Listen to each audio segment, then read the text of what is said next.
Hi guys, Freddie B here. It is Wednesday, January 13th, 2021, 7 days till the inauguration. I'm reading back on stuff I wrote in 2016, and it's amazing how things came true. I'll tell you what, Hillary Clinton almost got elected, would have ruined this country. We're on the precipice of it now.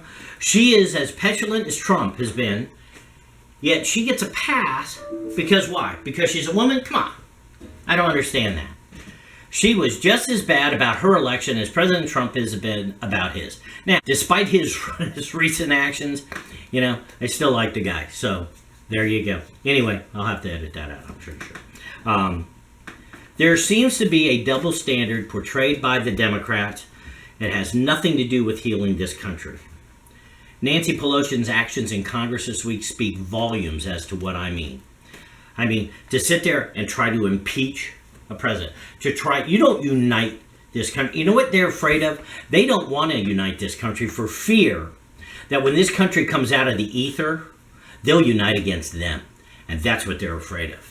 Trying to impeach a president with 7 days left in his presidency is absolute bullshit when you can't get you can't get the governor of New York to get his virus anecdote or his vaccine out to the point where he has got pharmacists so paralyzed that they're throwing out vaccines because it's spoiling, because they can't get it into people. Because if you don't follow the correct hierarchy in New York, you don't get the vaccine. That is absolutely ridiculous. Governor DeSantis down here in Florida said, hey, guess who's getting it first? Senior citizens, and that's who's getting it first. And there has been some issues here in terms of crowded phone lines and websites that are blowing up because senior citizens are scrambling to get this vaccine. We will work that out, but I guarantee you Florida will handle this once again much better than anybody in New York could ever handle it. So don't come down here and tell me that us Floridians don't know what we're doing. We have a third or a quarter of the people who died from COVID-19 versus New York. We have the same population.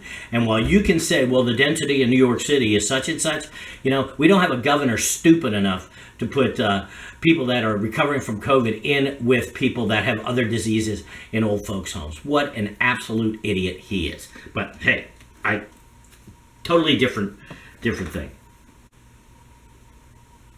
Let me tell you, trying to impeach a president with 7 days left is kind of like the University of Alabama running up the score on Bob's Barber College. Now, I'll tell you what, it's within the rules, but it's in really, really bad taste. I am hopeful that the Trump electorate remembers these last few days. Because I think we're on the verge, unlike the Tea Party, I really believe that we're on the verge of having a new type of electorate that wants to go back to standard, good old-fashioned American values. Despite the childish behavior of Trump lately, he could become leader of a great movement here. So, I will say that President Trump, maybe all those things that the left wanted to bestow upon him regarding his personality. However, I will tell you this. He's a true patriot. He loves America. And the only thing he was looking out for was you and I. And that's what he was trying to do. Never has an administration been under such scrutiny and such pressure as the Trump administration.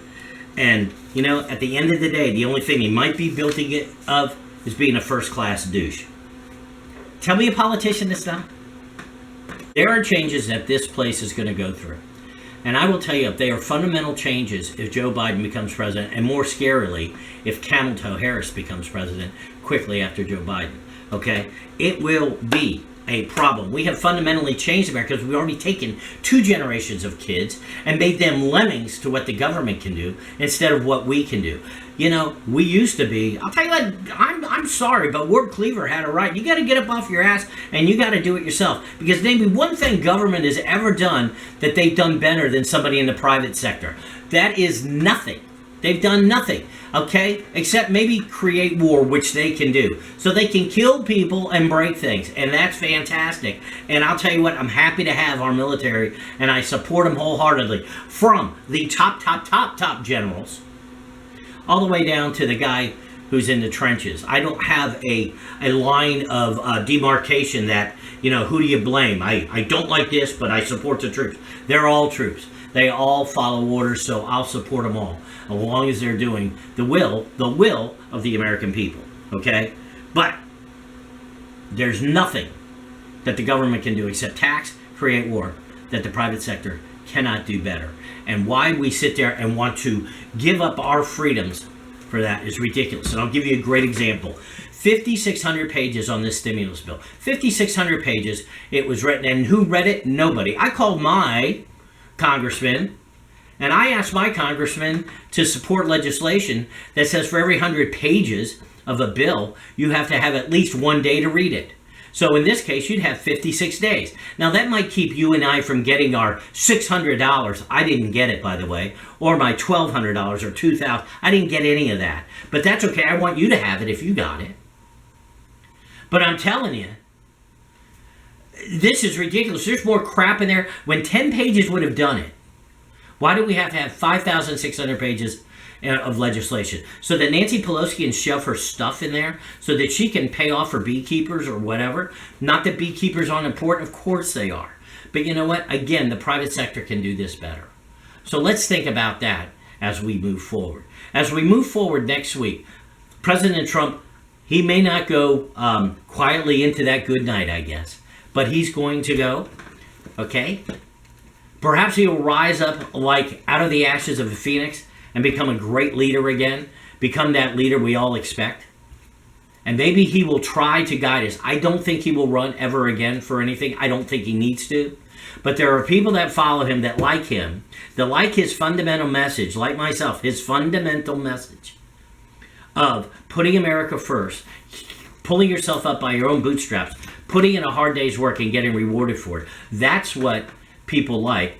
And 74 million people can't be wrong. So look, have a great day. I'll look forward to seeing you soon. Have a wonderful, wonderful week, and I'll talk to you later.